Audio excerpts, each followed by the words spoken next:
This episode of Masters of the Thunder Nerds is brought to you by our sponsors, Super 7, Nerd Gear Gaming, and SWA Sabers, and the Madness Entertainment Network.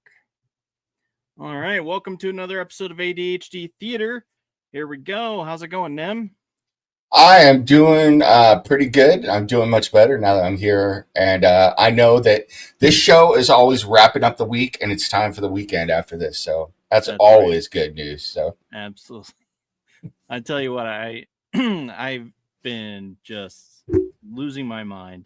And I know you mentioned this earlier, but I am so ready for the weekend. And I don't have a job. So it's not like I should look forward to the weekend. It's just all my responsibilities pile up towards the end of the week, and it's just like, I need a breather.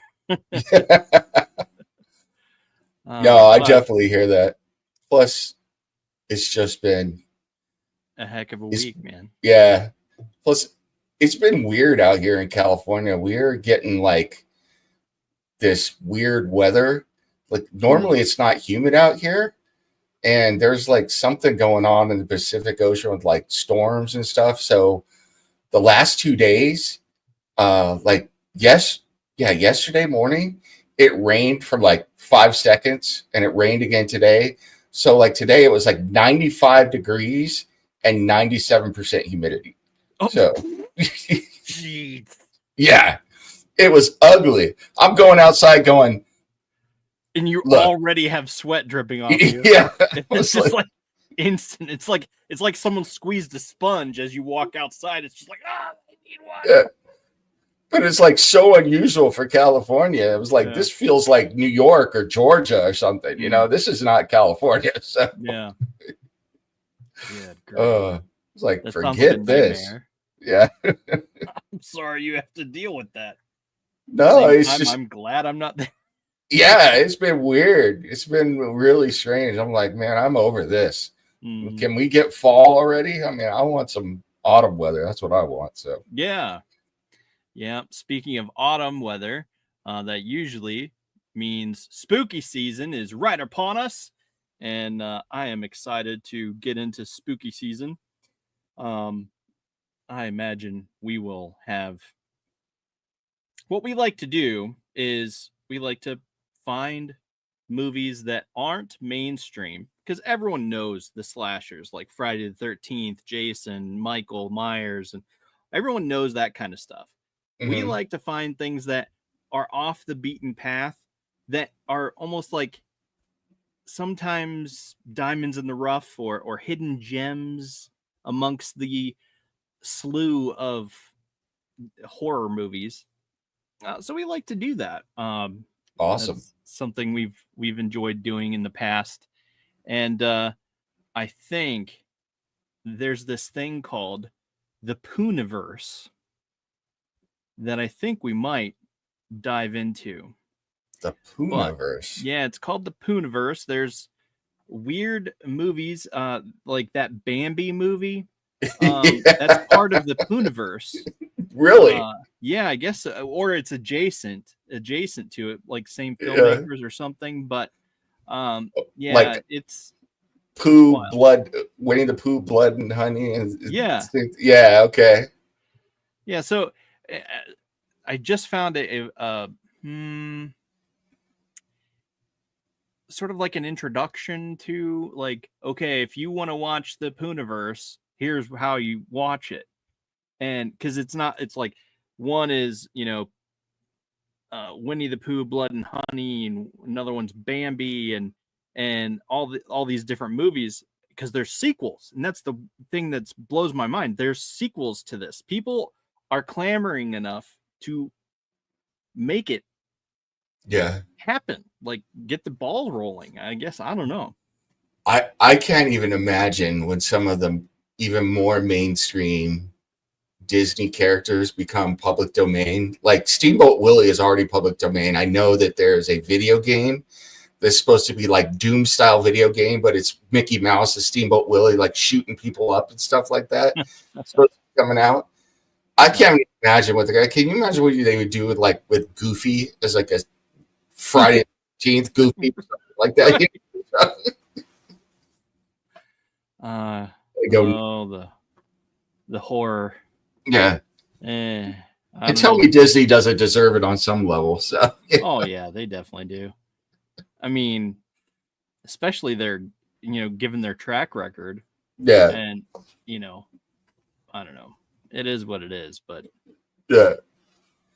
Like the thing that always, I live out here, and Disneyland is only 30 miles from where I live, and man, the stories just they're never ending about the stuff that Disney and Disneyland has done to the people in Anaheim and people all around here. Like, yeah, I remember there was this like preschool that had like pictures of the Disney characters up in the preschool. It was just like, it wasn't even like a big preschool or successful preschool. It was just like a small little like childcare place, and they had pictures of the Disney characters and everything. They bought all this kind of stuff and everything.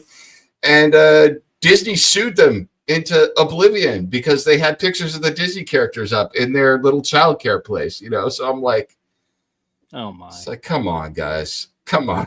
So, yeah. Welcome to the chat, Ryan. How's it going? Yeah. I mean, you can't possibly have a show talking about the greatest video game movie of all time, without your Johnny Cage.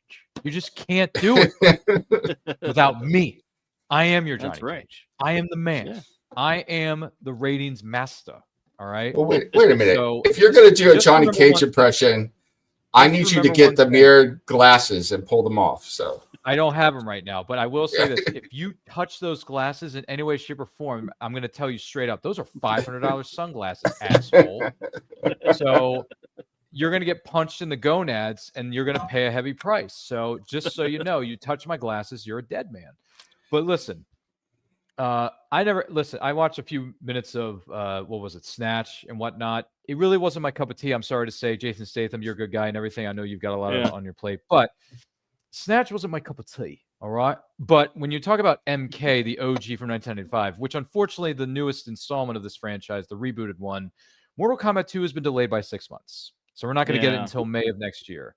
So it's a bummer that we have to wait even longer to see Carl Urban as a washed up has-been as the new iteration of Johnny Cage, Dustin. Yeah. But I don't know what the reasons were they delayed it. I don't know. I didn't read any of the details, but I will say this. If you put it out during the summer season, maybe it'll make more money. Who knows? Yeah. I think it will. I hope it does, because the first one was fine. The reboot was fine. It wasn't great like I wanted it to be, like a lot of us wanted it to be. I'm sorry, ladies and gentlemen of the jury, but it happens. But it had potential. I thought it was okay, but it was fine. It was fine. It had potential, and that's the other thing too. This is the thing This is the thing that Hollywood likes to do a lot, is when they reboot something. For instance, remember the Tomb Raider reboot that came out with Alicia Vikander a couple years ago? That movie wasn't great, but when I walked out of the theater, I thought the way this movie ends with that cliffhanger at the end, with maybe her aunt being in on the secret society that's trying to ruin everything. This has potential in part 2. This is why I want to see. I wanted to see a Tomb Raider Part 2 with Alicia Vikander laying the smacketh down on evil's candy ass, and unfortunately. Due to the results in the box office, due to the results in the ratings with the Rotten Tomatoes score, the audience score, the IMDb score, it didn't quite go its way.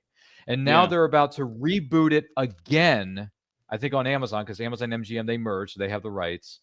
Yeah. And I forget who they cast as the new, I think it's Sophie Turner, if I'm not mistaken. Sophie Turner, from Game of Thrones, has reported to be the new Lara Croft.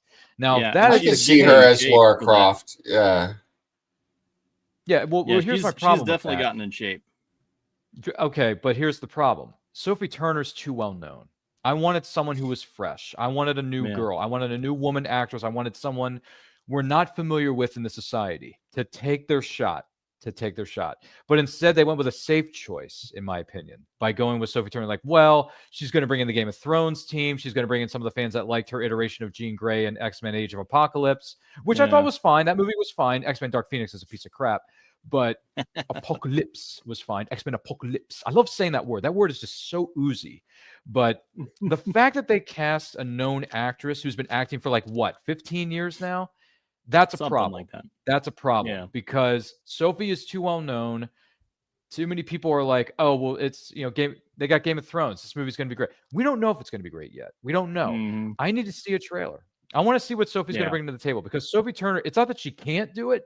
It's just that I wish they would have brought in fresh faces for this production. Yeah. But I understand that Hollywood is a business of making money. And it's like, well, one of the best ways for us to make money is to bring in a familiar face so they can bring in butts in the seats. Right. Yeah. So to a certain extent, I get it. But it's like, Sophie Turner, you had to bring in a mama bear of dragons. What the frack are you people doing? Like, what is going on here? Because didn't everybody die at the end of Game of Thrones? It's one of the most depressing shows. Well, Sophie Turner stayed alive. Dies. Yeah, she did. Yeah, but I hear everybody else dies. It's sad. Yeah. But anyway, we'll see how this new iteration of Tomb Raider goes because I am curious. I do want to see the trailer, want to see how she's, buffing up into shape. But Sophie Turner, if you're listening to this, and I know that you are, don't mess this up, okay? Because Alicia Vikander, did you see how in shape she got, man? She ripped. She got ripped for that movie. Yeah, well, that's how Sophie is right now. I hope. Have you seen? Had is there pictures footage on of her? Is there footage of her with her like, her muscles being shown? Is that what's going on? Yep. I'm old enough to remember the Angelina Jolie version of Tomb Raider. Listen. We all grew up on the OGs, son. We all grew up on the OGs. I am man enough to admit this. To me, the best Tomb Raider movie is, in fact, the 2001 original. It is better than Cradle of Life. To me, it's definitely better than the reboot with Alicia. Listen, nothing against Alicia Vikander. We love you, honey. The Man from U.N.C.L.E. Well done. But that just... there were problems I had with that movie. First of all, the rebooted movie, Dustin, when they brought her father back, that was stupid. That was so stupid. Because in the trailer, they're like, he dies while going in search of this artifact. That is a great through line. It's a great through line. But you brought him back. See, now I do have to say, as a gamer, I know a lot of people complained about the reboot of the Tomb Raider series. I enjoyed it. I've enjoyed those new Tomb Raider games. The games. I thought they were really good. Listen, I played the games. I played the games on my Xbox 360. I'm man enough to admit it, Dustin. I think they're good games. And the girl who voices / does the motion capture for Lara Croft, she is a badass mamma jamma. Yeah, clearly she is. Well, okay, so here's the thing that I find funny. So they did an Amazon Prime series, animated Prime series. Yep. Mm-hmm. Haley Atwell is the voice of Tomb Raider. Wait a minute. Tomb Raider. Lara Croft. Why do I know that name? Because it's Agent Haley Carter Atwell from the is- MCU. Oh, okay. It's Agent Carter, and she's beautiful. Yeah. She's smart. She can kick a lot of ass. Yeah. So it's so hot. And it's the ultimate like bash on the actual Tomb Raider because everyone knows Tomb Raider and everyone was trying to punch in the stupid little cheat codes to try to get a nude Lara Croft up in there with her triangle pixels and stuff. Everyone was trying to do that. Yeah. And yet the person they actually have in the person they've animated has no chest and has no booty. Complete opposite of what Haley Atwell is. And it's like a slap in the face. So it didn't really work, is what you're saying. Right. See, this it's like, I don't know. It's the old expression that we've heard many times before, right, Dustin? Nem, you've heard this, right? It grinds my gears. It just it pisses me off so much that you take these properties that have been around for 25, 30, whatever it is, and you butcher them. Mm-hmm. It's just Haley Atwell is one of the most beautiful, intelligent, classiest women we've ever had in Hollywood. But the fact that you mistreat her like that, at least for the animated portion of it, that's bad. That looks bad on you, and it kind of looks bad on her to a certain extent. But still, Sophie Turner is going to be the new Tomb Raider. So I am curious what she's going to do. Because we all know her from GOT. We know her as a newer iteration of Jean Grey in the X-Men rebooted series that it was kind of a mixed bag. Yeah. The first two were great. Third one was fine. Fourth one's a piece of crap that no one ever wants to talk about again. Dark Phoenix, we're looking at you. But what fourth movie? I don't remember. Yeah, that's what I'm saying. Like X-Men got rebooted X-Men got rebooted as a trilogy, in my opinion, not a quadrilogy. Like technically it is on the record, but I'm just like, Dark Phoenix was a huge dumpster fire. Meanwhile, though, out of that new franchise of mutant movies, I think the best one was the one that was almost set not to be released at all, which is New Mutants. New Mutants was actually a pretty darn good movie. That's on streaming. You can get that on Disney Plus. You can watch it. It's there. Yeah. I mean, but I watched it. I guess when they released it finally, but they weren't going to release it. But I watched that movie. I mean, with Magic and and the other girl from Game of Thrones. I forget her name. Arya Stark was in. I can't remember I know who you're talking about, but yeah. Yeah. I enjoyed that quite a bit. So I haven't seen it, so I can't comment, nor can I speculate. But one of the things I did like about the X-Men properties, Nem, Dustin, The Gifted was a good show. Yeah. The Gifted was a good X-Men show. That was set in modern day. The X-Men were dead. A new crop of mutants shows up, and one of them just happens to be Magneto's long-lost daughter. And I'm like, okay, this is interesting. Where are we going to go? And then they just cancel it. They cancel because the ratings were flat. No one was tuning in because television is not what it was 30 years ago. It's just not. If you go on a television right now, everything is there is no TV. It's nothing but streaming. It is streaming. Yep. Everybody streams their late night talk. Well, what's left of it. Sorry, not to get into those weeds, but it's like there's no late night TV anymore. Game shows are becoming a streaming thing of the present. Like everything is streaming. Everything is streaming. Well, but like TV wise, The Gifted was good. The first season I freaking loved, and then I missed out on the second season because I got busy with other projects. Sorry to say, but it's like I didn't even know this. Oh, you didn't know about The Gifted? Oh my god, dude! Yeah, it was good. Go on Disney. Good show. Go on Disney Plus / Hulu, whatever. What are they calling it these days? Disney. It's probably just Disney Plus. Disney Hulu Plus. Was bought out anyway. Disney Plus. They bought out every property. It's a monopoly. So go on Disney Plus. # not sponsor of this show. Go watch The Gifted. Go watch The Gifted. I am telling you. This is like a live action iteration of X-Men Evolution that we never got. Oh, really? Okay. It's literally X-Men Evolution, just without the main core X-Men characters. It's a new crop of mutants, and they're young, they're scared, they're afraid, they don't know what's going to happen with society, how are they going to be treated, and there's a government agency that's trying to kill them off. It's like X-Men Evolution that we never got. That's cool. I will also say, like, there's a fun fact. Speaking of streaming.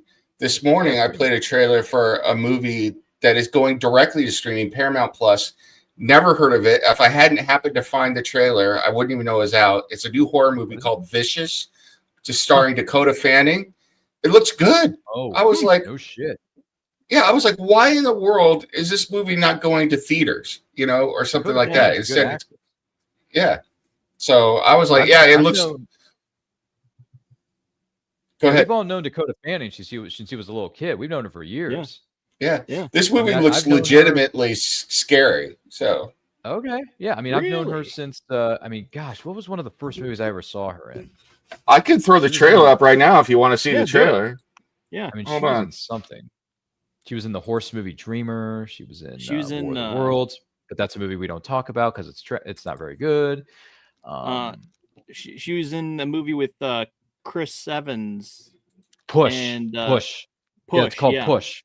Yeah, the X-Men ripoff movie, which it literally is. All right, let's play it. Let's play it, dog. Let's go. Go, cowboy. Vicious. Oh. Can I help you? I don't know where Ma'am, do you want to come in? Get out of the cold? Yeah, no. I'm sorry. It's so late. Do you have your phone? I can call for you. This house. It's a lot for a young woman. I'm gonna start. What? This will be for you now. You are going to die tonight. What are you talking about? Unless you give it what it wants. Okay. 3 things go inside. Something you need.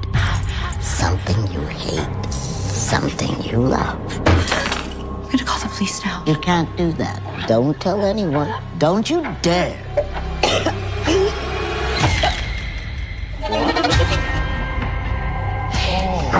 right? They're strangers. What's the matter? I need your help. Can I come in? Yes. She just got here. What? Look what you made me do. What? Think something gay. Is that really something you hate?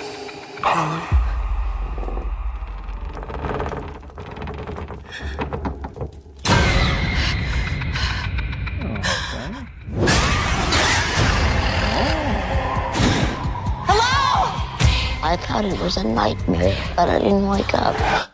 You won't wake up. What? What if you're wrong? What will happen? I bet it's bad. Andy, come here. I want to play. Yeah, okay. What? I love you. Oh. Yeah. Oh.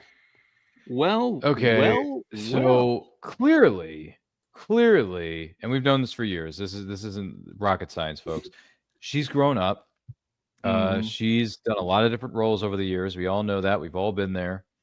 I mean, one of her first roles was working with Denzel in Man on Fire, and then 20 years later, she teams up with him again in Equalizer 3 as a CIA or FBI agent. I don't know. Edwin, what's up, Edwin? Hail peeps. Okay, Yeah. you could say hello, but that's all right. We'll let it slide. That Right. certainly. And by the way, I don't know if that's real or not. I think those tattoos she has all over her body are for the movie's purposes. I don't think Dakota Fanning would go that far in real life to No. get that many tattoos on her body. But then again, listen, people grow up, they mature, they change. I mean, look at Miley Cyrus, okay? Case in point. Yeah. She's got a lot of tattoos, brother. But Yeah. it's like, I don't know if she got those tattoos for. I think those tattoos are fake. No, I think they're I'm for pretty special sure those effects. are.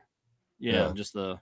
But, I think it's for the movie's purposes, but at the same time, that's got a little bit of the box. It's got a little bit of the gift. It's got a little bit of the Get Out. Dude, it's got a combination of like 6 or 7 horror films wrapped into one. And when I'm looking at this trailer, even though the lighting is very dark and you can hardly see anything because that's what they're trying to convey as the horror aspect of the movie. Yeah. Dakota Fanning plays it pretty darn well for someone who's grown up a lot in the business. So for sure. It looks good. It's not something I'm going to watch during the daytime. I can assure you of that. The lights are going to be on and they are not going to go off. So if I see this, if I ever see this on a streaming service or physical media, whatever the case may be, Nem, I'm going to be watching it with the lights on. I'm just saying. The thing that shocks me though is I'm looking at this, and I've been looking at all the movies coming out, especially now that we're coming up to scary season here, and this looks better than 90% of the stuff that I see in theaters. I'm like, why aren't they taking this to theaters? Yeah, it looks original to me. I mean, granted, they borrow elements from other movies that have used certain formulas, but I mean, everything has been inspired by somebody or something. But this movie particularly looks very fresh. Yeah, especially since two of the big horror movie releases next month are remakes of Dracula and Frankenstein again. What is going on? Right, those are remakes. But there's ridiculous. also isn't the phone call Black Phone Black Phone 2 coming Black Phone 2 is coming out? Yeah. Oh, I thought you were thinking of the other one, When a Stranger Calls, but never mind. Oh. No, Black Phone. I remember that movie. Yeah. It's coming from inside the house. I remember When a Stranger Calls, the remake, which I didn't even know was a remake until I heard about it. I heard that it was a remake a couple months or years later with Camilla Bell, which, by the way, Camilla Bell is also in Push with Chris Evans, Dakota Fanning. Yeah. I brought it all back, Dustin. I brought it all back. That's right. Camilla Bell is in 2 different movies, and one of them just happens to have Chris Evans and Dakota Fanning in the same one. I remember the original When the Stranger Calls, I think came out in the 70s, and I think it had Carol Kane in it. Wow. Who I remember more as a comedic actress, but I think she was the babysitter in that one. So where she's watching the kids. I remember her as Penguin's mother on Gotham. Yep. Oh, heh. She was Yeah. Penguin's Okay. mama bear on Gotham. Yeah. Or if you ever want a completely kooky, as if there's any other kind, a completely kooky Jeff Goldblum movie, she plays Lupe, who's the wife of the Hunchback in Transylvania 6-5000. So Good also, Lord.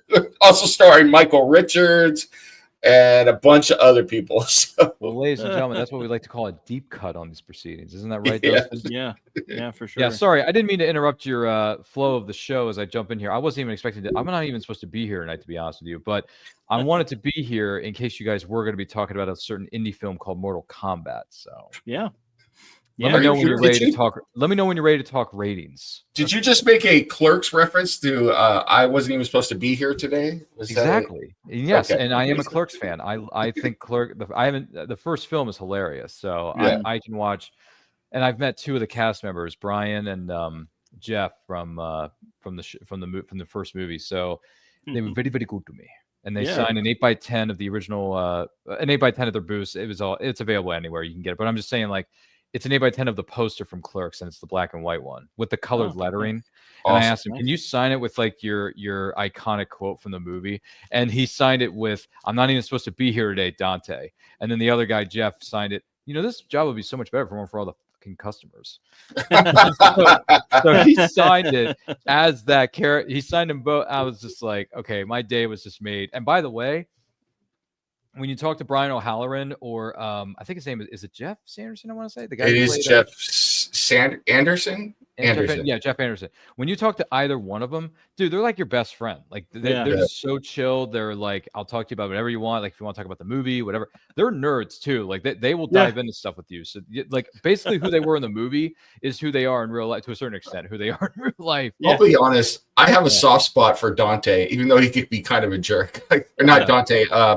Randall. So Randall. Yeah, for sure. Yeah, I feel bad. Like to be honest with you, I feel the most for Dante because it's like not in too many jobs have I been scheduled to not be there on my day off, and I'm just like, what am I still doing this for? Like I hate this job, but yet I keep coming back because it's all I have. But then again, it depends on who you are, where you live, and what the job market is at that time. So. Having worked fast food before, I totally get it as well. Yeah. So, in his case, he was working in a convenience store in the first one, but working in a convenience store and knowing who every customer is that walks in there, that's just like, oh, I'm spending way too much time at this job because he knows about the egg, the woman who looks at every single gallon of milk. He knows about the guy who counts the eggs on the floor.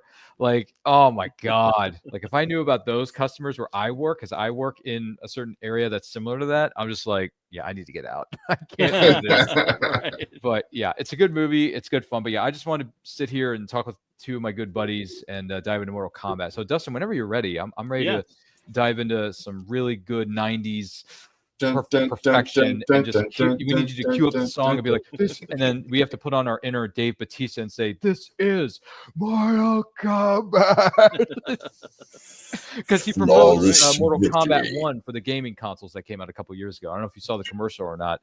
Did you see the commercial where Dave Bautista standing on top of a car, like the roof of a car, and he's talking to a group of people, and he says, "This is Mortal Kombat," like he just loses his shit. And I'm like, dude, and the tagline of that commercial is, "It's in our blood. Mortal Kombat is in our blood," because we've known about it since 1992. That's nice. right. So, yeah. So let me know when you're ready, buddy. I'm all ears. All right, let's get into it. Without further ado, all right, you seem amped up for this. How about you give us a quick synopsis for those that might not have seen it, even though I assigned this to them last week. Yeah, that's true. Mm-hmm. Oh, you asking me what the synopsis is? Yeah. Oh, I thought you were going to give it. I'm lay like, it out.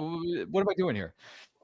I gotta get into my inner professor mode here. So, for those of you who aren't familiar with this Oscar-winning film that came out and graced us with its presence in one of the greatest years of our lives, 1995 AD, the same year that Die Hard with a Vengeance was coming at us in the theater.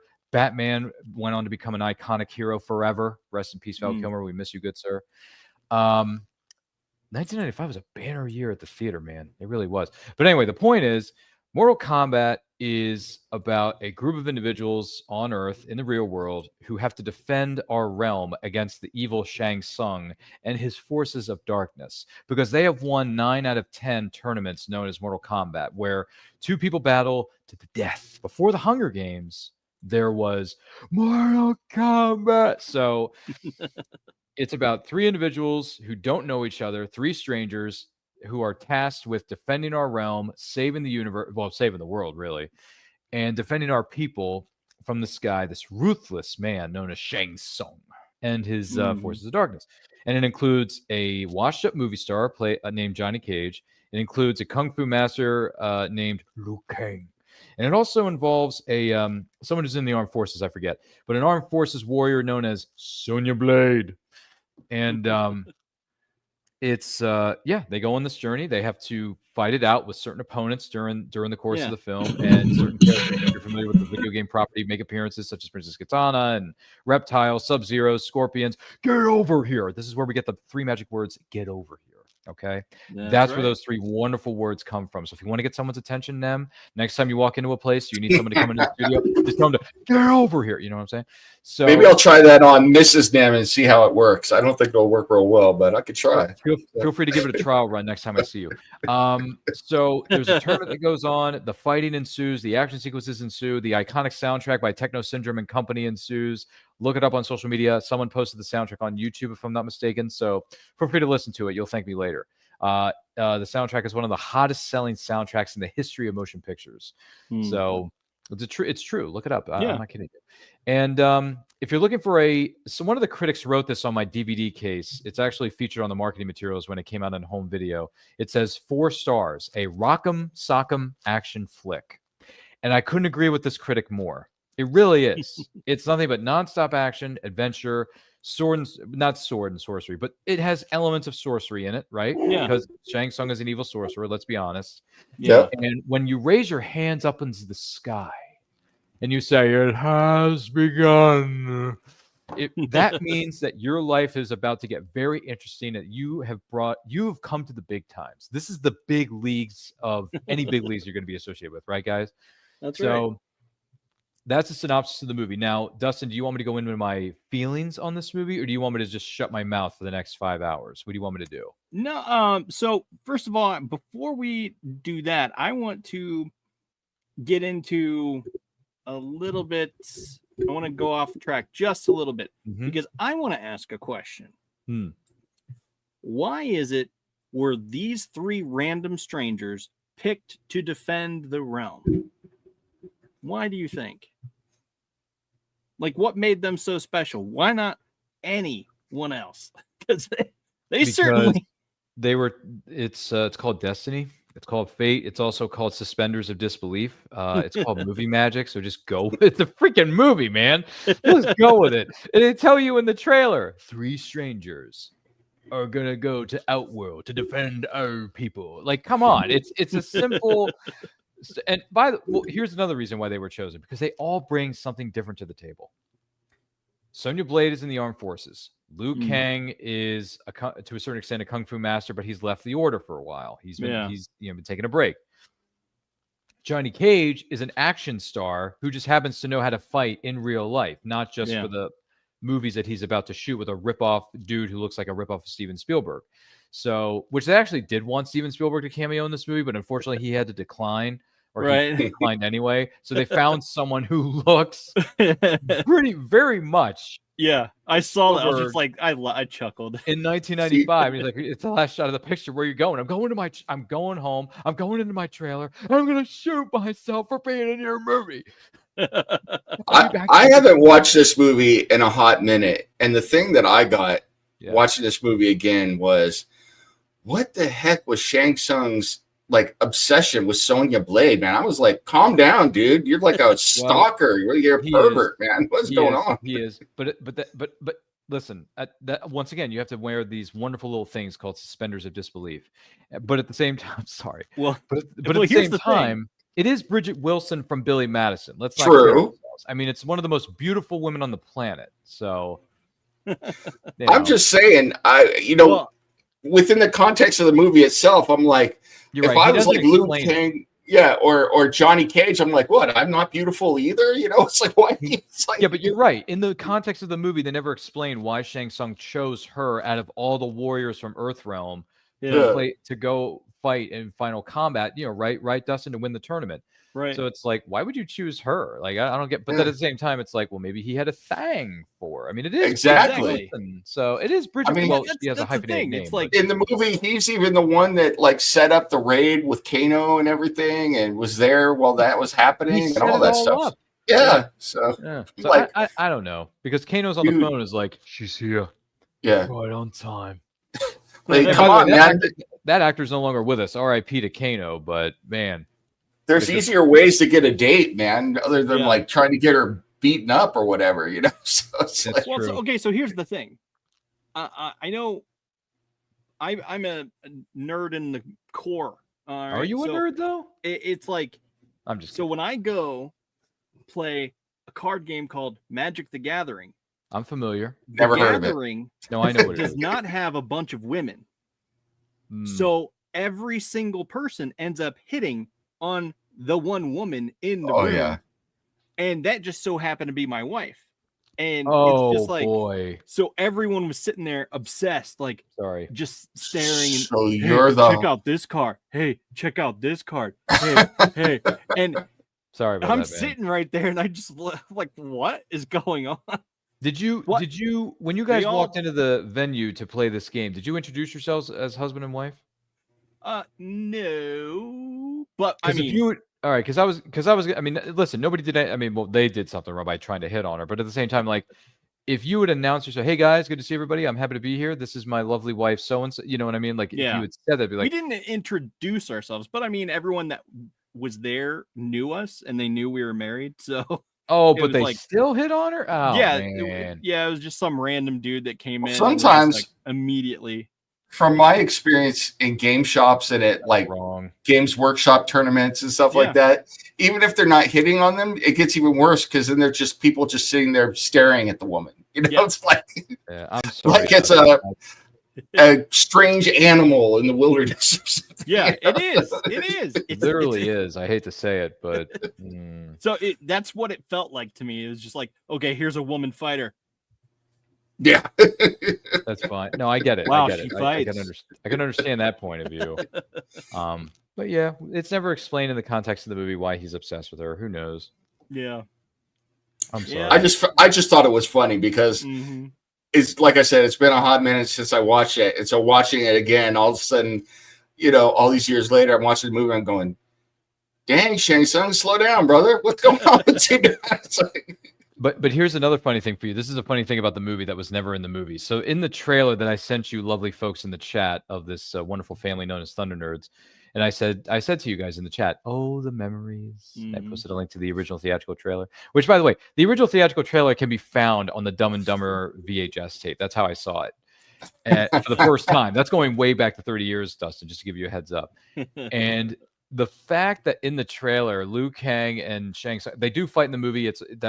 You know, it all happens. But what I'm saying is when he says, "You can't run from me, Shang," I don't need to run.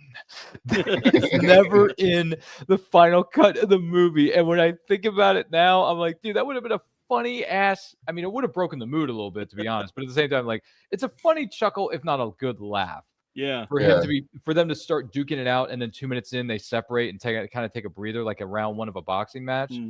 And then, you know, Shang Tsung takes a step back, and then Liu Kang drops that line on his ass. "You can't run from me, Shang. I don't need to run."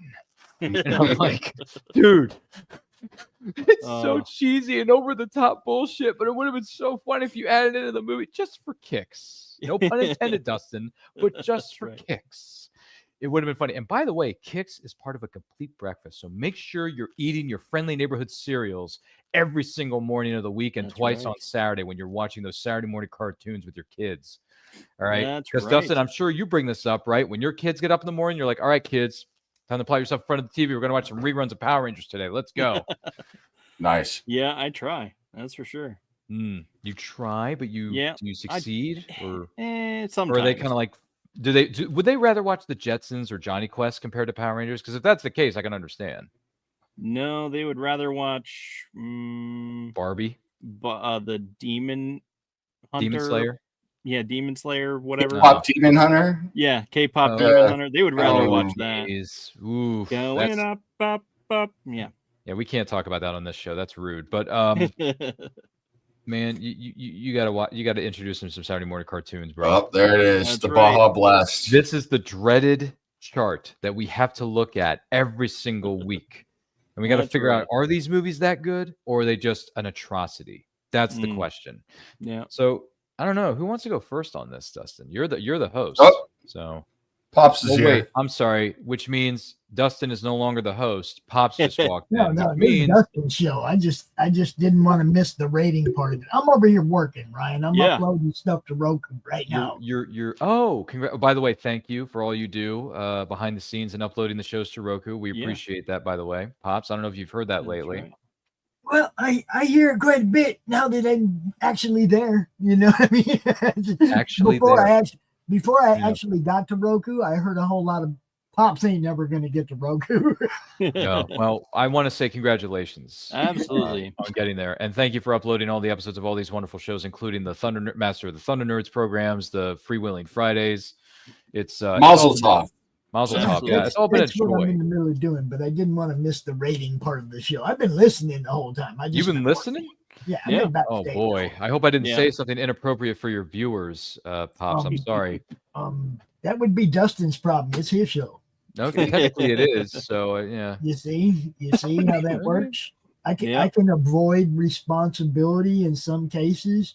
Now, if it's a Madness original, then I'm responsible. You know. This show's existed longer than it's been on our network, so. That's all on him, baby. That's interesting you say that because I was going to tell you, you're the Kevin Pollak character in A Few Good Men who says, I have no responsibilities here whatsoever. Now when it comes to somebody else's show, I will bow out gracefully. Yell at him. If you don't mind me asking, Pops, first of all, how are you doing today? And second of all, what do you rate this movie, Mortal Kombat, the masterpiece of 95? I give this one a 3.5 when it came out. That might have fallen since then, but I'll just leave it at 3.5 when it came out. Okay. Because I saw it when it came out, right? Yeah. And looking at it now, I might not give it the same love that I gave it then. You see, but it's not what I think now. It's what I thought when I saw it at the theater 30 years ago. That first time, right? For the first time, 30 years ago. Yeah. And I mean, it was a good movie. It was like, oh, they took a video game, they made a movie. They weren't doing a whole lot of that, right? That was different. It was like, and it wasn't side by side like the video game is, which made it even better. They actually gave it a story. You know. Okay, dude, I get you. We just gotta yell. We need to play that song for Pops, Dustin. Who let the dogs out? You know. So you give it 3.5. That's interesting. Yeah, I give it 3.5, and now I'm gonna bow out until the next. Okay, well, tell your dogs to be quiet out there because they're ruining my buzz. But no, I'm just kidding. I'm kidding. All kidding aside, we love you, Pops, and thank you for all you do behind the scenes and in front of the camera. Because if it weren't for you, this be a different story, right? It might be a different story. I don't know. But Dustin, you wear multiple hats. I mean, you wear that cowboy hat like nobody's business, but you also wear like 30 other hats a day. So my hats are off to you, man. You're busting your chops, and then in a couple of weeks you're going to be even more busy dealing with my BSing when we start commentating on certain episodes of certain programs that we grew up on as kids or we came into later, but we still enjoy them even to this day. That's right. If you want to phrase it that way, I don't know, but yeah. So who's next on the chopping block? Do we want to go over to Nem and see what he gives? Let's see what Nem has to say. Hey, what do you think of this movie, Nem? And don't hold anything back. Well, let's see. I don't want to give it a rating on how I felt about it 30 years ago. So I'm going to give it a rating on how I feel about it now. And I'm going to go with a solid 4 on my scale. Okay. And the reason I give it a 4 is, well, it's a 30-year-old movie, which is still very enjoyable and watchable. It's got Bridget Wilson in it. Hello there. The fighting is pretty good. I think it's one of the better video game adaptations ever.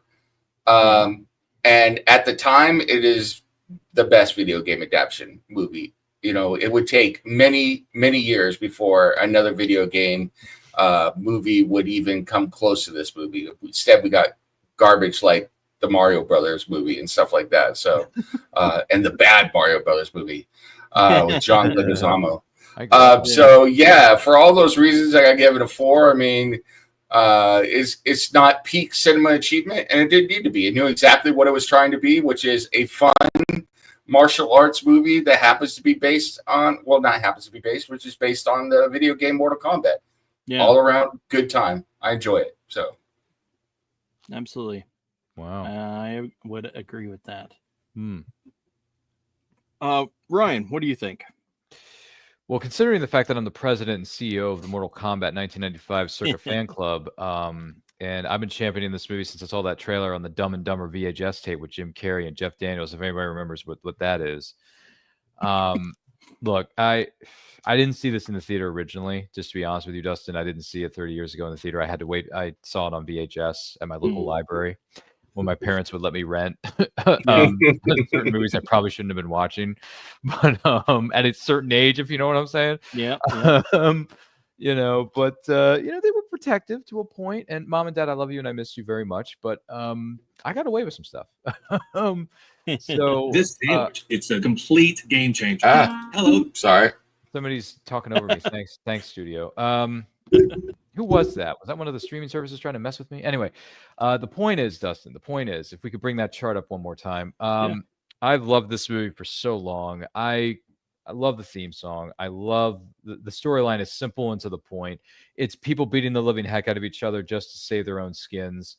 Sometimes you got to fight in life. You got to fight. And when certain things are on the line, you got to go out there. You got to put your best foot out there, right? So one foot in front of the other, as one might say, or this is really good for kicks. So as much as I want to give this thing a 5, because 5 is like, you know, all-time top 5, top 10, whatever you want to call it, right? Yeah. But I got to take my love and my nostalgia out of the equation for this, because I need to be honest. Like, how do I feel about the story? How do I feel about this? Obviously, certain parts of the CGI don't hold up, but it's still fun to look at what CGI was. Yeah. In 95, I mean, I think it works for what they were doing with Scorpion's character, and then it also worked when the statue turns into reptile towards the end of the movie, if you know what I'm talking about. Yeah. So, yeah. It works. I think, you know, certain things of the CGI may not hold up as much, but certain things do. So overall, I'm kind of going to piggyback off of Nem over here. I think I'm going to give it a 4. Okay. I'm going to say it's great. No, it's not great. It's exciting. No, wait, it's not exciting. It's affecting. It's a memorable achievement. It is not. Well, memorable achievement maybe in CGI for the time, but enlightening, not so much. But it is great. It is exciting. It's affecting. And I can watch this movie any day of the week and twice on Sunday. I'll be honest with you. I probably watch this movie 5-10 times a year.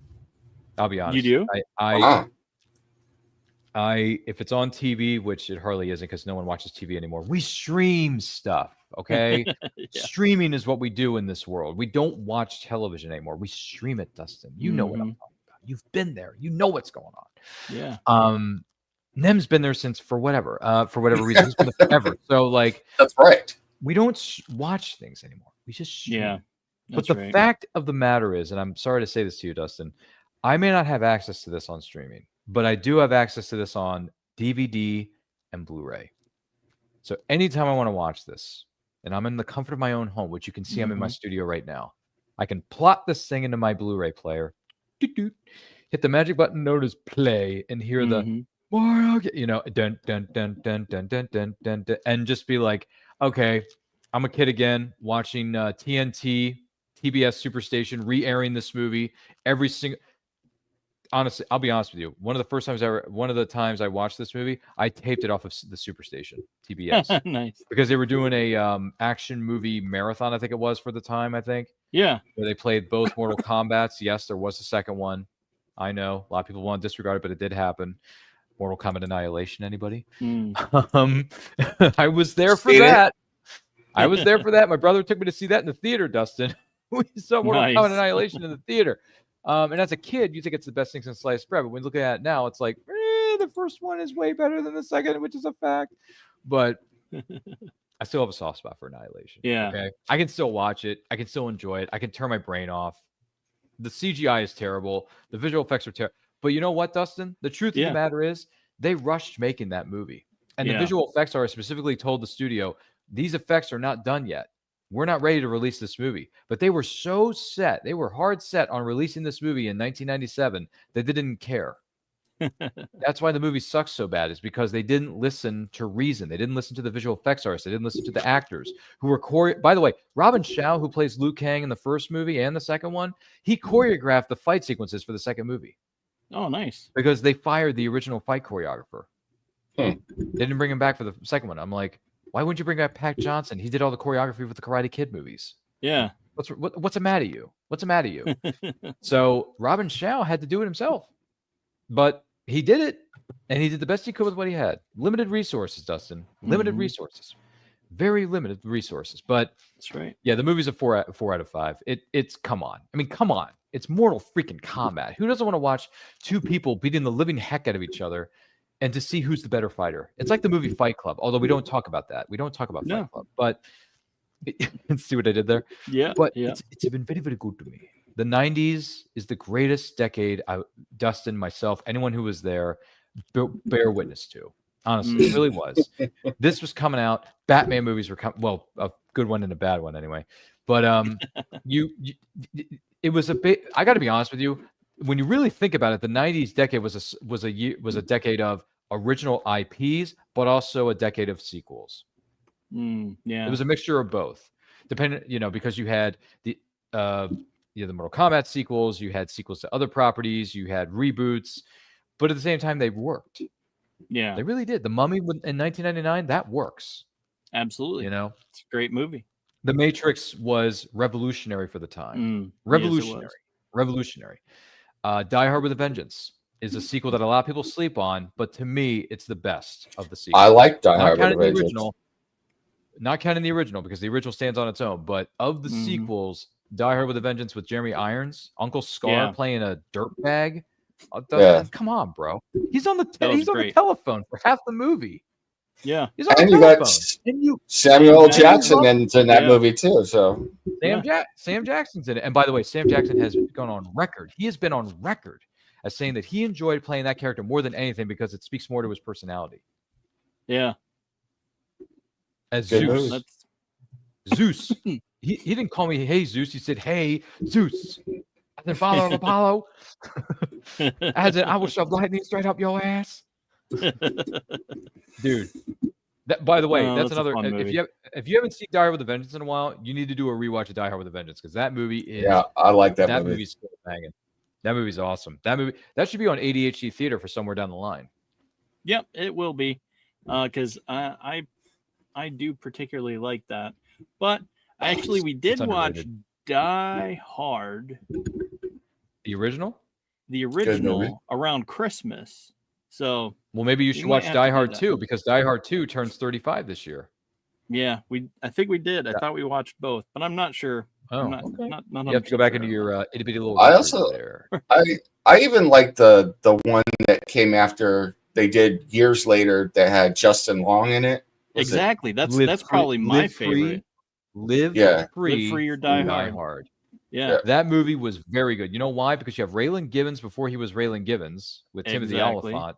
And then you get La Femme Nikita, the rebooted La Femme Nikita with Maggie Q. Yeah. As the henchwoman. Sure. And I'm like, Maggie Q is one of the hottest women on the planet. Yeah, Kevin Smith makes into my command center. Which, by the way, as soon as he said that, I'm like, are they riffing on Power Rangers right now? Because Command Center is what they called it on the show, Dustin. Right. Yeah, Live Free or Die Hard is good. By the way, if you ever see the director's cut of Live Free or Die Hard, it's really good. I haven't. Now I got to check that out. Cuts. There's two different cuts. There's a theatrical cut that was PG-13 because it was PG-13 in the theater, and then there's the director's cut, which is available on streaming and physical media, which I have.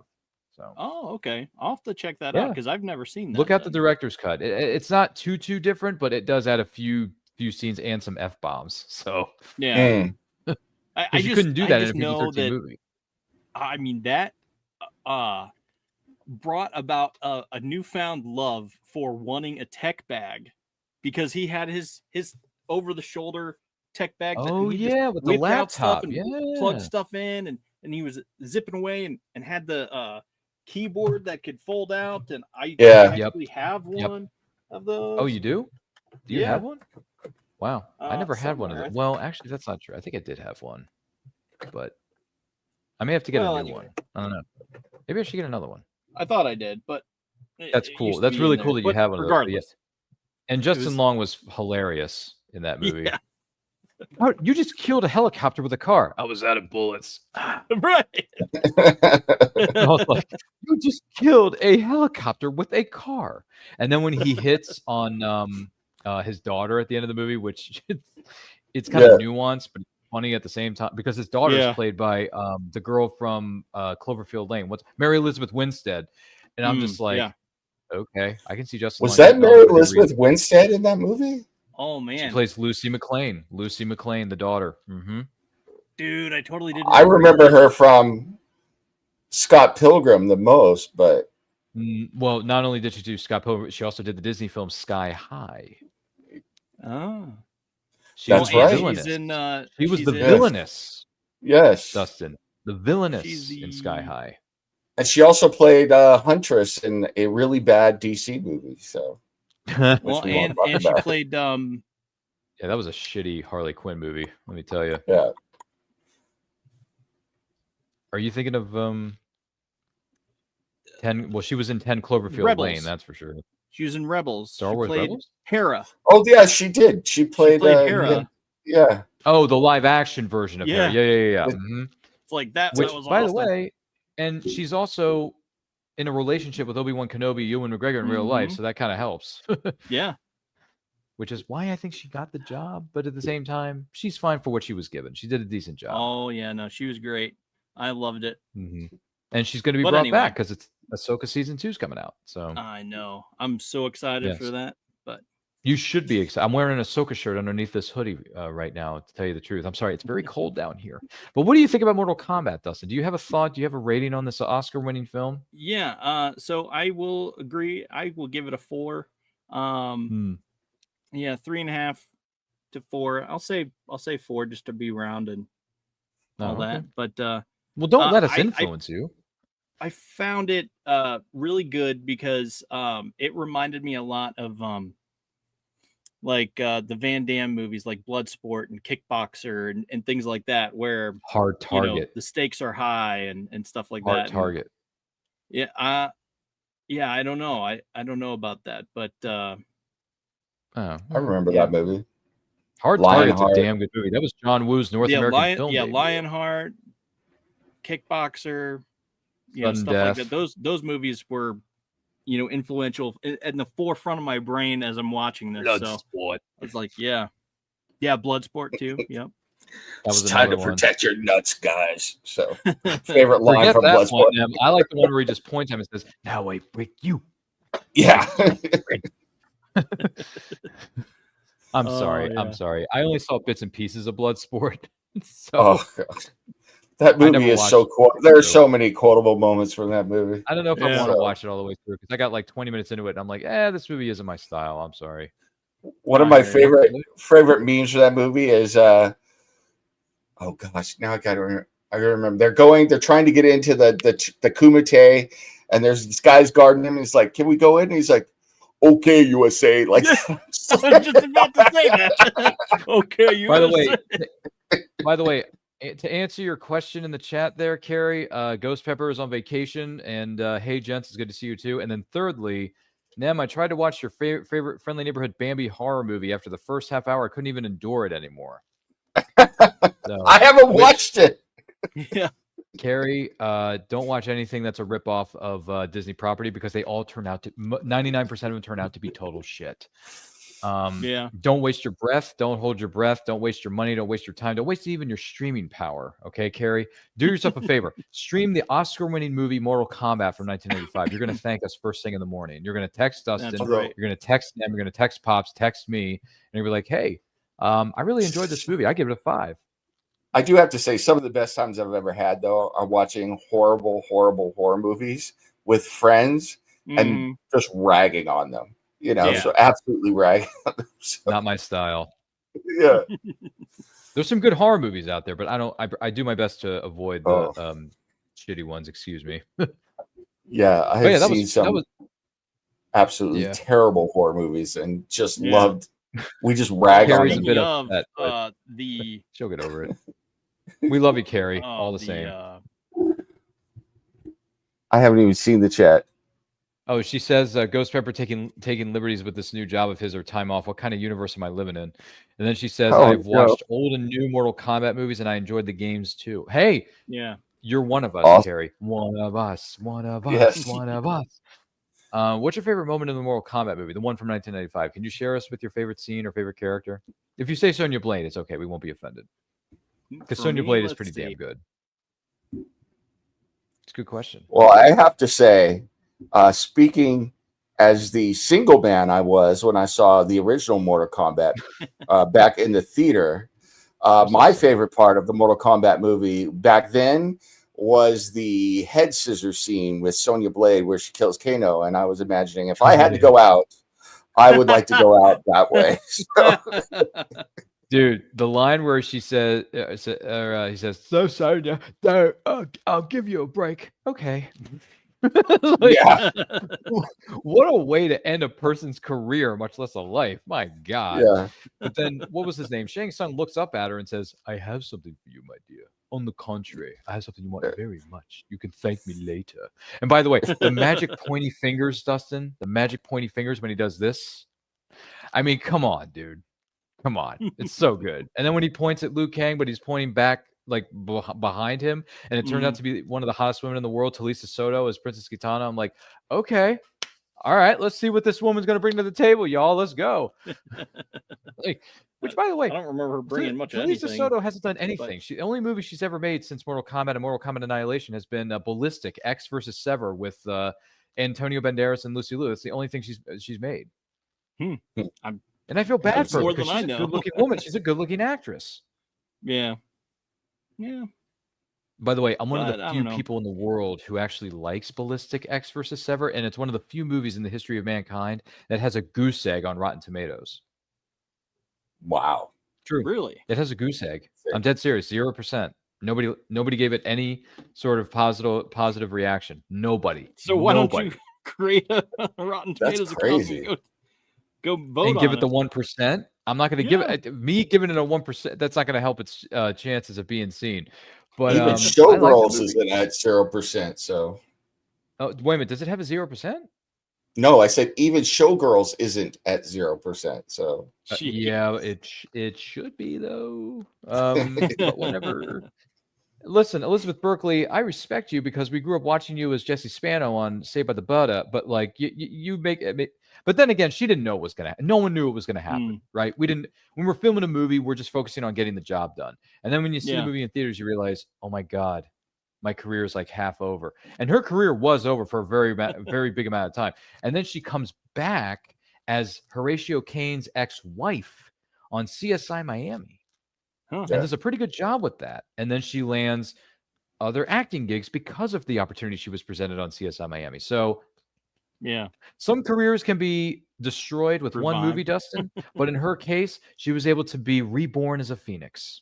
So well done, Berkeley. Well done. And then she did the reboot at Saved by the Bell with all her castmates. So what are we on to now? We on to Snatch? We are on to Snatch. Well, in that case, this is where Ryan is going to exit stage left because I haven't seen this movie, and of the movie I have seen it, of the footage I've seen of it, Dustin, I'm sorry to say this, I didn't really care much for it. I'm so sorry to disappoint you and your two and a half people who watch this show.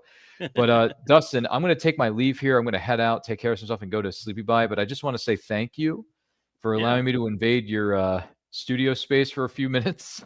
Yeah, anytime. I'm sorry that I didn't tell you before that I was coming on, but it's just, you're talking about one of the greatest movies of all time. It's one of my favorites. I just. And you're gonna be back next week with Freewheeling Friday. Who's gonna be your guest? What is next week? Is next week the 26th? I want to say yes. Is it 26th?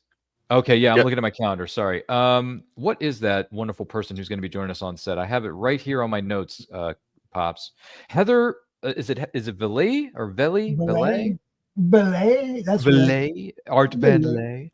Sorry, that's a George Costanza quote. But Heather Valet is going to be joining us on Freewheeling. I'm so sorry, Dustin.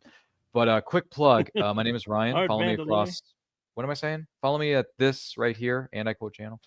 Check me out on Freewheeling Fridays, which is a part of the Meg. Not the Megalodon, but the Madness Entertainment Group. Go to the meg.tv. You'll find out more there. Isn't that right, Pops? Yeah, and we're okay with people saying the Meg and thinking something else and then finding us here. That's okay. Oh, is that legal? Go look for the Megalodon and shorten it up to the Meg. Go do it all day long. Sorry, I was making sure I had my notes right on my phone here. Speaking of Jason Statham movies, the Meg. There you go. Yeah. Which I just found out both Meg and Meg 2 are available to stream on Disney Plus. # not a sponsor of the show, Dustin. Yeah. Have a Shark Week, why don't you? But my name is Ryan. Check me out there. I do all kinds of wonderful things on Anti-Quote channel, but Heather Valet is going to be our guest on Freewheeling Fridays on Friday night, September the 26th at 11 p.m. Eastern time, for those of you who are into late night talk shows, because the rest have gone the way of the dodo, and I'm the new kid in town, so step up. Pops, thanks for the reminder. Thank you. Look forward to having Heather on the show. Look forward to having a great conversation with her and taking your questions, the viewers, if you're watching or listening to this right now. But Dustin, thanks for having me and allowing me to be the president and CEO of this Mortal Kombat 1995 company. Pops, don't work too hard. Dustin, don't have too much fun on that set of yours. And Nem, it's always a pleasure to see you. I wish you nothing but success, and that goes for everybody in the studio. And by the way, Carrie, thanks for putting up with my antics. I know it's not easy, and I know you probably hate looking at my face. Let me see. I like Kitana. It's been a while since I've watched the original movies. I'm usually asleep when you're live, Ryan, which is a shit. You know what, Carrie? I don't take that personally. You know why? Because that's what the replays and Roku is for. Isn't that right, Pops? You can catch us on Roku. There you go. It's true, Pops. It's true. Carrie, watch the reruns that I have. We got episodes that have been uploaded to Roku that Pops took care of for me. So, you always find me funny? All right, cool. Then we can be friends then. Carrie, keep up the good work. I wish you nothing but success. Guys, enjoy your night. I'm off. I'll see you, what is it, next week or sometime or something like that? Yeah. Something to that nature. But Pops, thanks for everything. You're the man. And I'll see you guys on the flip side. Ciao. See you guys. All right. So, like you said, speaking of Jason Statham movies, we watched Snatch. Is their second movie we watched. So, are you ready to get right into this, Nem? Pops, sure. Although I will say that the guy that I know the most out of all this, besides Jason Statham, of course, is a guy who is not even an actor. Or did start as an actor, because I remember watching him when I could catch games of English football back in the day.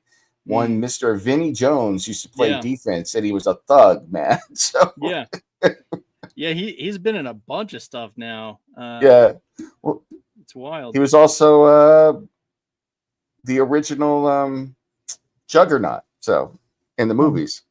Yeah, Carrie, he was. Carrie.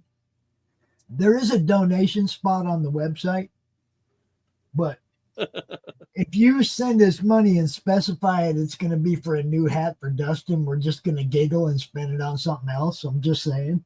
If you want Dustin to buy a new hat, you're going to either have to buy it for him or you're going to have to send him money direct. Yeah, that's right. Okay? If it comes to me, I'm going to be like, you don't need a fucking hat. I need something. I need a microphone. I need this. Actually, he needs other stuff.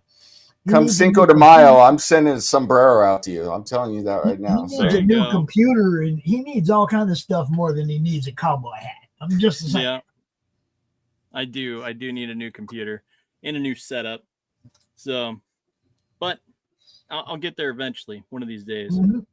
But yeah, we're all gonna get there. We're all gonna get there. Yeah, he's referencing football, as in football, not talking about soccer. There's football and there's football, but it's football. So, you could. I do. I go back and she forth. Doesn't. Not in that aspect. I'm fine with the hat I got. I want magic cards. That's what I want. She ain't gonna buy him a hat. Well, if we're putting votes in on the hats that we want to see Justin in, besides the sombrero, I want to see him in one of those hats that has the holders for beer cans on either side, and then you put the like that. So, oh yeah, that I could put a Coke in each one. Yeah. I think Dustin drinks beer, so that just wouldn't work. It's fine. Coke works. That's fine. Yeah, a Coke and a Mountain Dew. Can you we'll get the Coke sponsorship? Yes. Yes. Get a Mountain Dew sponsorship. Be like, oh yeah, I got the Mountain Dew hat. Yeah. One of these days. I'm down. Right. So I got a question for Carrie. You don't call it soccer, you call it football. But what do you call it when the NFL comes to London and plays? American football. Yeah. Or I've heard them call it gridiron football. Oh, I've not heard that, but I just call it real football. So it's funny because after watching Ted, I've watched Ted for the entire time it was out, and I love Ted so much that it's even hard for me to refer to it as soccer because I'm like, yeah, football. Oh wait, nope. I just can't get soccer out when I'm trying to talk about it. See, now I have a grandson. Soccer, but it's just football. I have a grandson that plays for my grandson plays for the American Youth Soccer Organization. Yeah. He doesn't play for the American Youth Football Organization or English Football Organization or any dumb shit like that. They call it soccer, like it should be. I'm just saying, To me, it's all interchangeable. Yeah. So it's like, okay, I'll go with that. NFL. And then plus, growing up playing in the park in the Mexican leagues, with all the Uncle Nacho out there with a big old beer belly and everything. It's like it's football there, and so it's like whatever. Let me take you back to the 80s when racism wasn't really such a big thing in Phoenix between the Mexican people and white people, because most Mexican people that were coming up were legal. Right? They were citizens. We didn't give them shit. They were Chicanos, right? Right. We would go to Encanto Park, which was a predominantly Mexican park.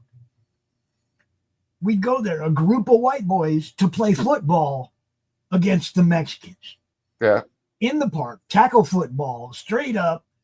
And it was never no fights. There wasn't never no, you know what I mean? It's like they didn't attack us for coming into their park. There was none of that shit. It's like we came flipping a football and they were like, line it up, boys. And they'd pull together a team and we'd play football. I just think it's funny if you have never been. A group of white boys walk into Encanto Park today. A group of white boys like that walks into Encanto Park today, they'd probably get shot. Yeah. Oh no. No, it was funny though, playing soccer, football, whatever you want to call it, in the park, in Mexican leagues, being half Mexican myself. It was always interesting because, we would go to the AYSO games and it's a certain vibe. Then you go to the park to play in the Mexican league, and they're playing there, and then like the Fossil League is playing with the guys, and the guy's got the big bear belly and thin legs and short shorts, and then he gets done and they're getting ready to take a goal kick and he runs off the side, takes a drink of Corona or Modelo or something that goes back out of the field. So. There was only one kid in our school when I was in elementary school that was really good at soccer, right? Yeah. He was from Turkey. Okay. He taught everybody in our school how to play soccer, dude. Like serious business. We learned watching him. Yeah. He was the only, none of us knew how to play soccer. We just kicked the ball around the field. He was like, no, you do it like this. Score! And it was like, oh, shit. Yeah. Bouncing it off his knee and his head and everything. And it was like, oh, all right. More or less game meets the eye, right? That was the joke that we used to always have when we would play, like, especially in the 80s. Like, most people get all excited when you just kick the ball a long way, especially in certain areas. They'd be like, boot it. That was like the big word all the time. So, yeah. Anyway, how did we get off onto talking about that? Oh, Vinnie Jones. Vinnie Jones. So, Vinnie Jones. It's always her fault. But it's always her. So this isn't my favorite Guy Ritchie movie. Yeah. But and that's one of the fun things about it. It does have so many people. I mean, it's got Vinnie Jones, Jason Statham, Brad Pitt, Benicio del Toro. So it's got so many people in it. And I know there's the one really big guy. What's his name? I forget his name. But regardless, Addy, I don't know. He plays Tyrone. But yeah. So I don't know. It's not my favorite Guy Ritchie film, but it's all right. I mean, Guy Ritchie's one of my favorite directors. And I think there's a few people out there that agree with me. He just does a good job, and I like his directing style. But yeah, so I'll start it off, and I'll say this is a good 3. Yeah. All right. Anyone else? I got questions. Yeah. Why was it done in grayscale? It drove me nuts. There was no color to the movie. It just felt like everything. It felt like a black and white movie. It was horrible. That part of it, I didn't like it. There was no color tone to the movie. Everything was gray, drab, blah. Yeah, I think that was the style of the movies in that era. Yeah, I didn't like it. Yeah. I'm just saying, I did not like that. It took me back to watching a 13-inch black and white TV in the basement. No. Okay, just, that didn't appeal to me. Couldn't understand half what they said. So I had to let the optics sell the movie. Okay. I would give it a 3 on the watch. But next time it's like all that. Next time the accents and stuff are that thick, we're going to have to put the subtitles on. Okay, that's fair enough. Because I missed a lot of what the deal was and just went with the, all right, then dude's going to fight. All right, dude's not going down like he's supposed to. Oh, Yeah. what a dumbass. Oh, look, everybody's getting killed. It's cool. So it's like it was kind of a roller coaster. Yeah. It's like I was happy, and then I don't like that. And then I like that, and then I didn't like that. And that was cool, and all that stuff. So I got to go to the middle of the scale. Yeah. I got to go 2.5 because I liked it just as much as I didn't like it. Yeah, I mean, I think it was all right. I mean, but now if I'd have heard everything and understood everything they were saying, I might have liked it more. Yeah. If I totally knew what was going on, I might have liked it more. Because what's his face plays Gypsy in the movie, and I don't know if that's the proper term that people want to be called, but in the movie they refer to him as a gypsy. Yeah. But so those folks. But so I don't know. That dude had such a thick accent. I don't think he was meant to be understood fully. I know way too much about gypsies because my wife loved this show called My So-Called Gypsy Life or something like that. From Great Britain gypsies, like they have like the Irish travelers or the Romani, and then there was an American version, and I know way too much about all that. So. Is that how they actually talk? Huh? Yes, some of them. The Irish travelers don't, but some of them do. Yeah. So. Wow, that's wild. Dude, man. I was like, this has got to be, you got to be pulling a joke on me because I mean, Brad Pitt, it's like, okay. Yeah. And then the whole caravan culture and yeah, all of it. Yes. Dude. And the fact that it's called a caravan in the first place, So. Yes. Yeah. Yes. It was cracking me up. Yeah. I just kept laughing. And of course, this comes from Brad Pitt from, coming off of Troy and Fight Club. And there was another movie that he was, super ripped in. And it's like, okay, I totally didn't picture that, but yeah, that's what's happening. But anyway, who's gonna vote? Does anyone have anything else left to vote? Yeah, Matt, have you voted? Nope. All right. This movie reminded me of other, British comedies that I like. I mean, I get it with like the washed out color. It seems like it's from this era, and it's almost like it wants to be semi-depressing on purpose. Like another movie that I like from this time frame was The Full Monty, and it's shot in much the same style. You know, it's supposed to be almost like this is how shit Sheffield, England is, you know. So look at it, you know.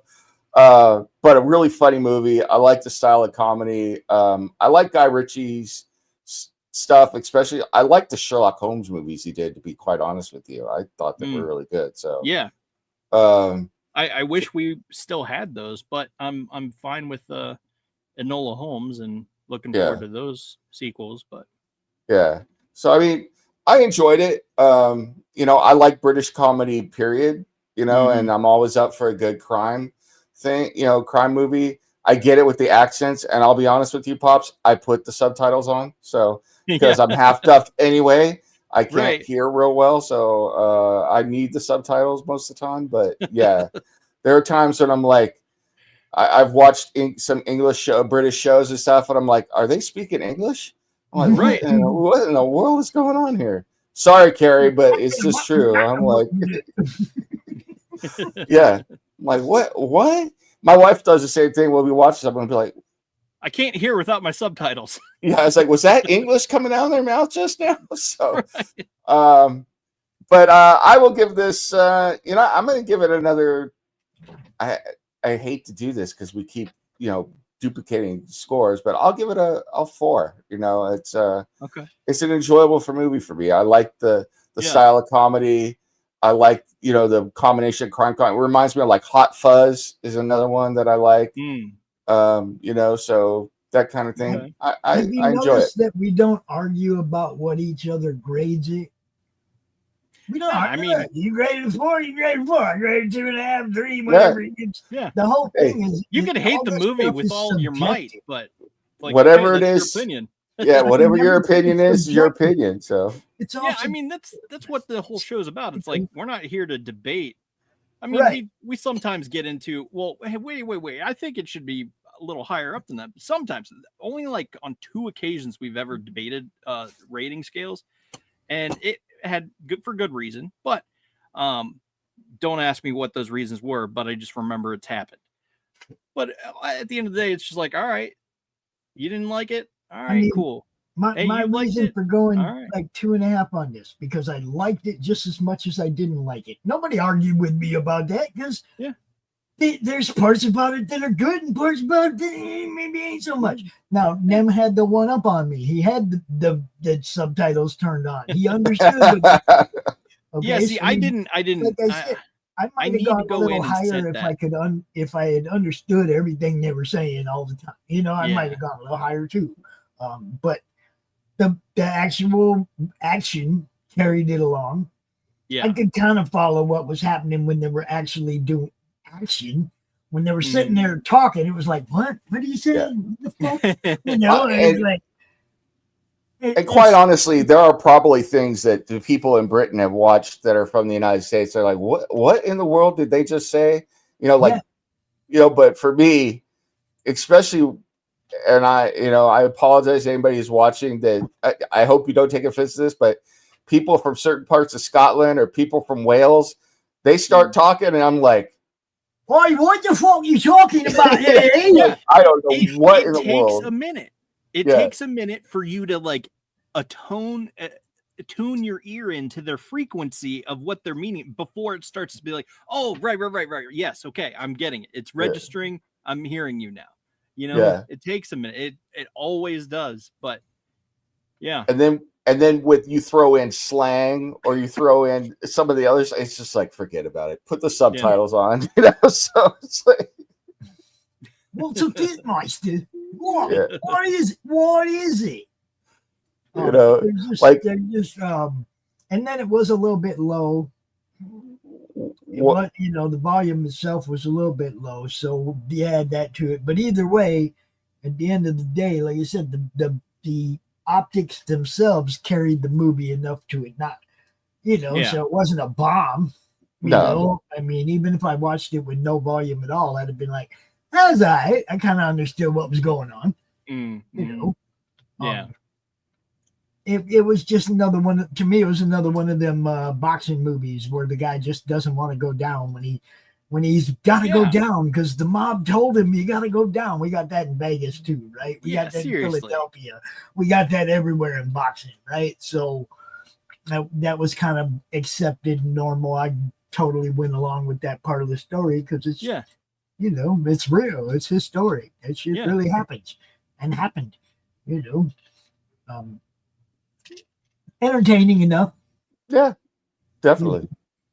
I didn't turn it off and go do other shit. So it wasn't a movie where I was going to rage quit and be like, throw my remote control at the TV and be like, damn it, Elizabeth Berkley, what have you done? So see, here she goes. Here we go. She's trying to derail us again. Look. Do I know what a dog and bone is like? No, I'm afraid I don't. I don't know that one. Going up the apple and pears. I know that one. But anyway. Yeah. Okay, Carrie, that's all. We're done with you. You go back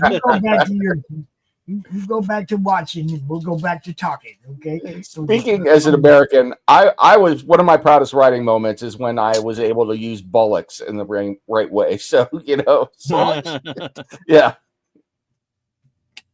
See, I know what it is and I never say it. Yeah. A dog and bone is a bone.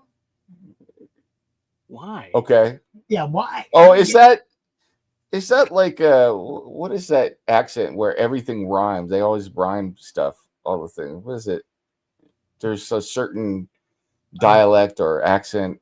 I don't know. I'm rambling now. I'm a tired old man rambling off into the night. So well, before you go rambling off into the night, we should pick movies for next week.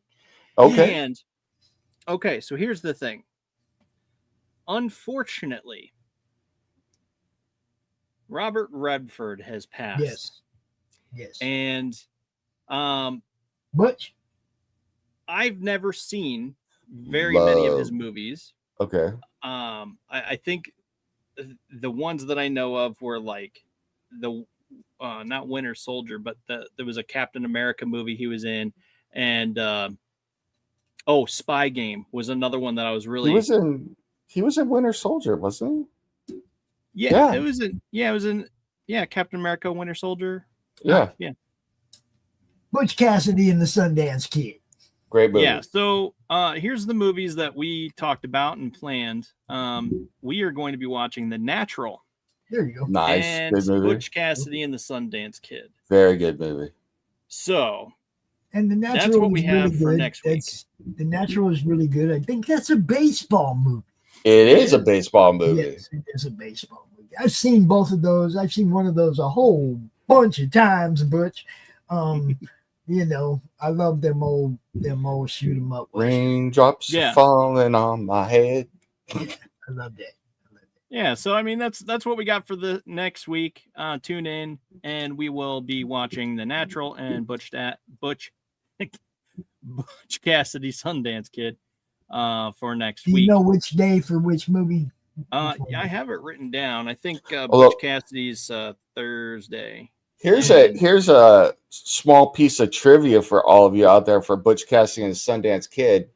A couple months ago, some new information came to light that may indicate that Butch Cassidy and the Sundance Kid actually survived the attack in Bolivia and lived out their lives in South America. So, well, they were jumping off a cliff into water. They weren't jumping off a cliff onto dirt. Yeah. I have no idea. I've never seen these movies. Oh, well, stop spoiling. Sorry about that. Spoiler alert. Yeah, so no, I have the I thought The Natural sounded more like a Monday movie, and Butch Cassidy for Thursday. So that's what I have lined up for next week. And he voiced horse in Charlotte's Web, of course. Yeah. Without ruining for you anymore, Butch Cassidy and the Sundance Kid are actual cowboys back in the day who fled the United States to South America, and then other stuff happened. Then stuff happened. Yeah, believe that. Good stuff though. Great And movie. Yeah. the two of them were actually friends with my great grandfather. So Oh, Now, nice. the problem with this is I can already grade these. I don't even have to watch them again. I can already, I won't, but I can already grade them because I've seen them both. Well, that means you can watch other movies in those time slots that you wouldn't normally get to watch. Oh no, I got to watch them all with my boys. speaking of, we didn't get to talk about what we're watching, but I don't know, for whatever reason, I'm rewatching Yu-Gi-Oh right now. So yeah. Nice. So, I've been rewatching Power Rangers to try to catch up for the show that I'm going to be doing soon. Yeah. So I've been trying to do that, and I've been watching Dark Wolf and Alien Earth and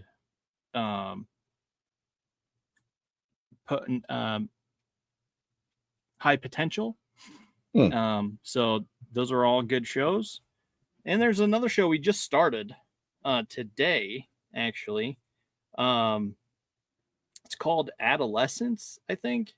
And it's like a British show. And I'm not 100% sure on it yet, but it's one of those things, like, so far they're just laid out the case, and it's like it should be open and shut like normal people would do, but it's like, okay, now do you want me to stick around for the rest of the episode? I mean, because like they just basically laid out the case and it seems pretty cut and dry. It's like, okay, so are they going to throw in a twist?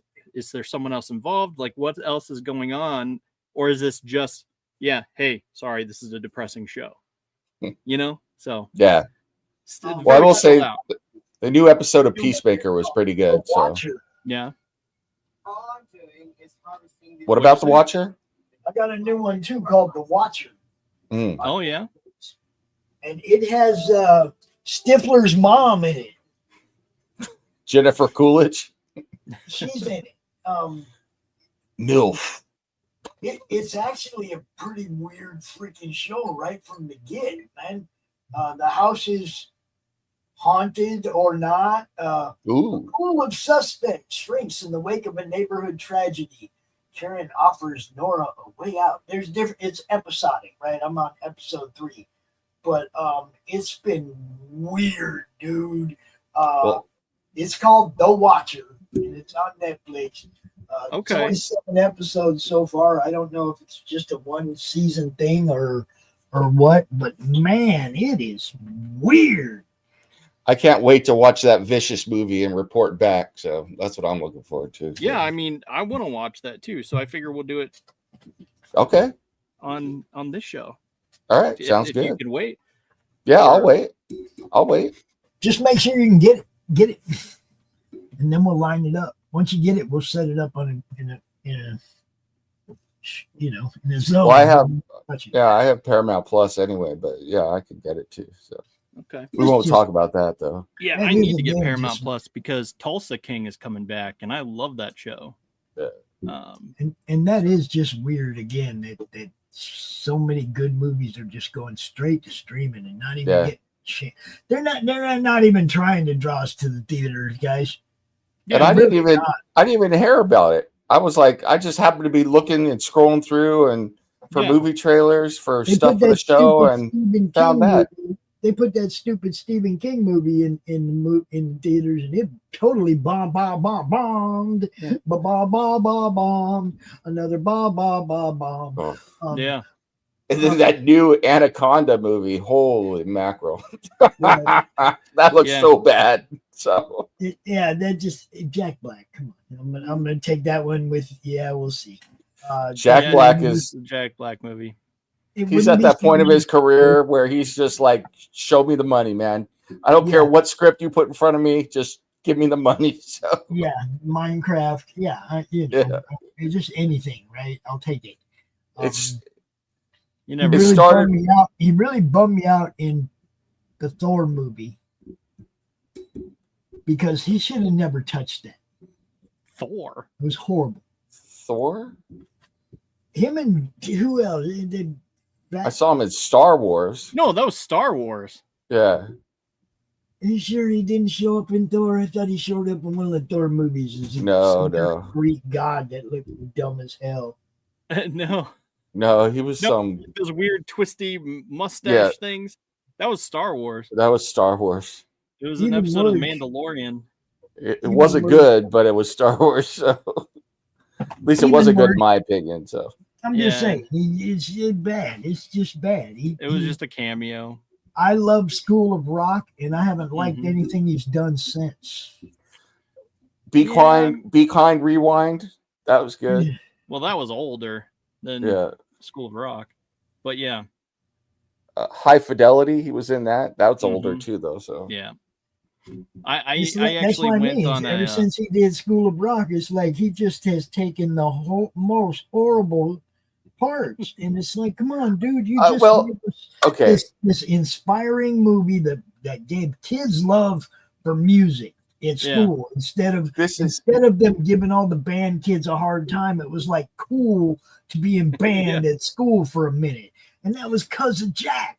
And then I will say that this was an absolutely cheesy kids horror movie, but it was good. The Goosebumps movie where he was in there as R.L. Stine is a fun movie to watch. So it is. I watched those with my kid, so I thought both of them were is he in the stories, or is he just like the narrator? Yeah. No, he's in the movie as R.L. Stine, and it's like this weird, like his book has somehow come to life, and now he has to write his way out of it, and they're approaching him being like, you need to do this and write us out of it and all this stuff. So yeah. It was a whole lot of R.L. Stine books. Are they all like that? No. There's only been 2 that I know of. I don't know. My kids read a lot of that, but I enjoyed watching the TV show they did with Goosebumps. I mean, for what they were good. I mean, they're definitely kids shows, but it was like Tales from the Crypt for kids. So, I enjoyed it. I'll watch it. Anything that's horror related, I'll watch. I don't. Yeah. Well, for whatever reason, that genre, I could watch pretty much anything, even if it's bad. Like we were talking with Ryan, it's like if it's a bad horror movie, I could sit down and watch it because I'll make fun of it. So it's like, yeah, and that's what the intention is, I think, behind those Pooniverse movies.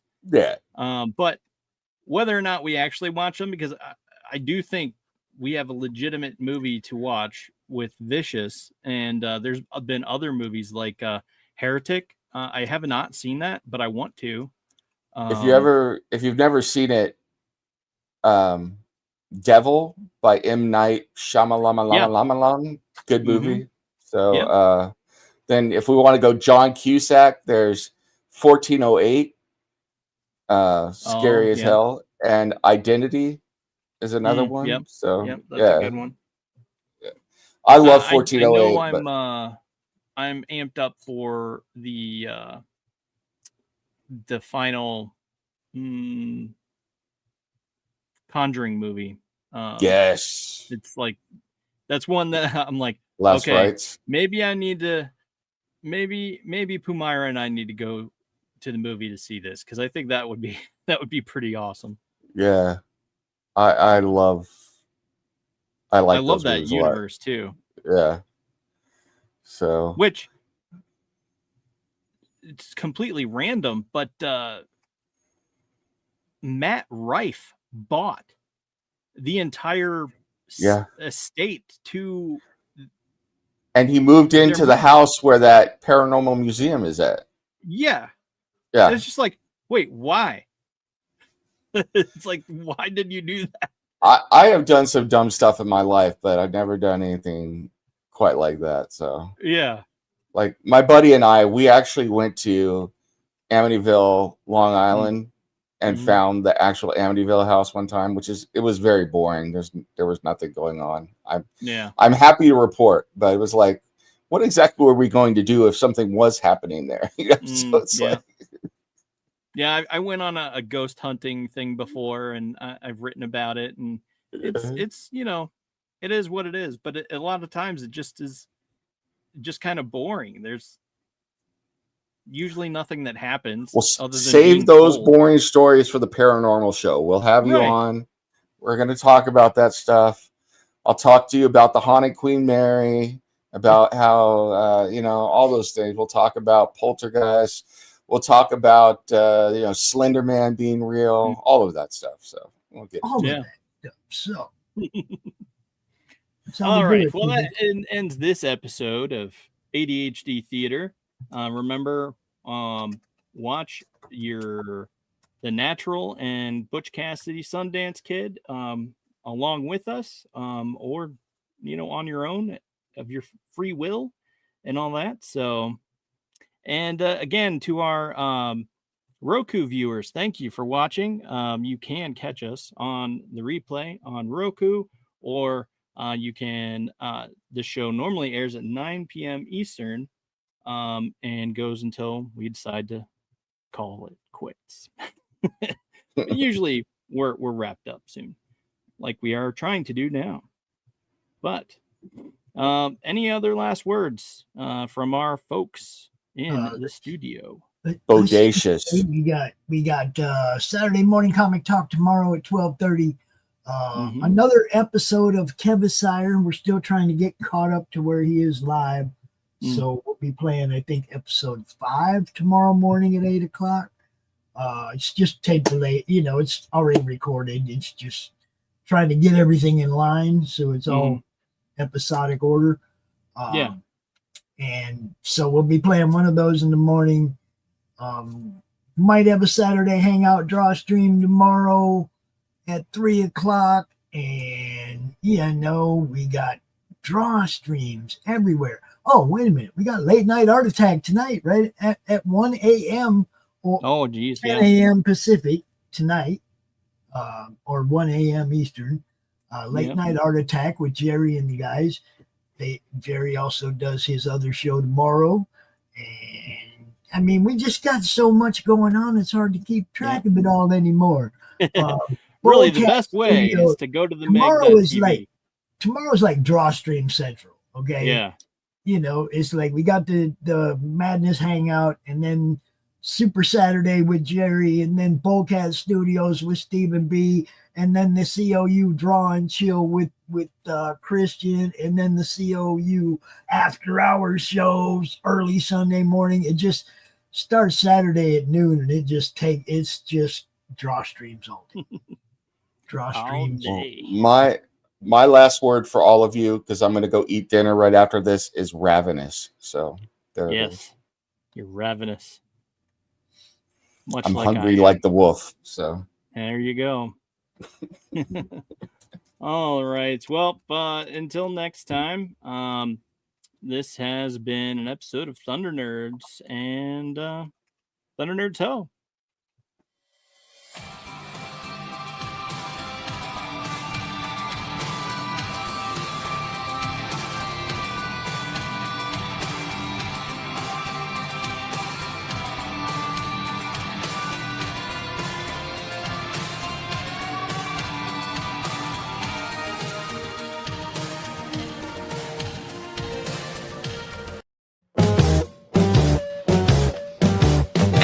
The live viewing of any Madness Entertainment Group production, you can find all our content on Roku or as a member of this channel. We'll see you next time on the Madness Entertainment